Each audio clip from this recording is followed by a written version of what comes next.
Looking first backwards, if you like, before we talk about the rand, which has strengthened considerably towards the end of last week, is the non-farm payrolls numbers. We didn't have a chance to talk about them, obviously, last Friday morning. Disappointing was the word that came out about those in the US.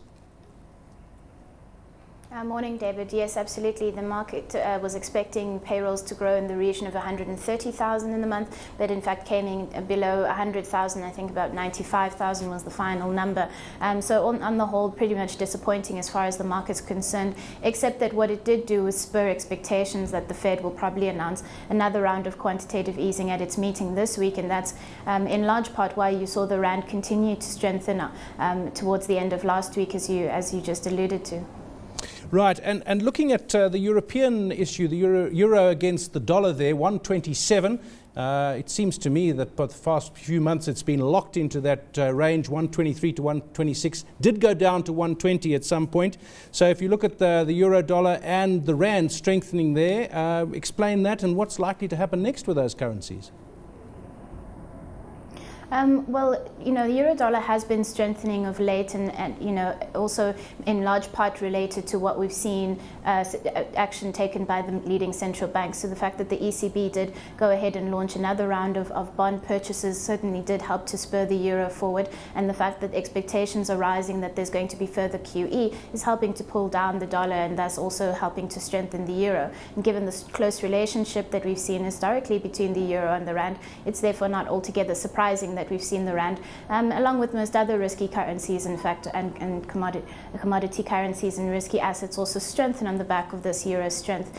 So really it does seem that it's expectations of QE that are driving market optimism at the moment. And so in the short term, we're likely to see the euro continue to strengthen. Short-term targets from Standard Bank's point of view might be 130 in the short term, but over the next 6 to 12 months, we would expect euro dollar to drop down to the 115 target that we have in mind.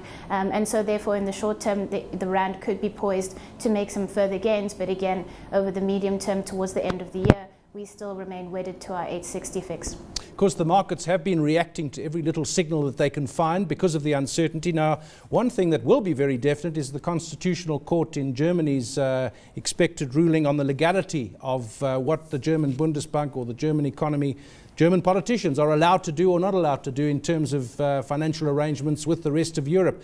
What are you expecting there, and what could the effect be?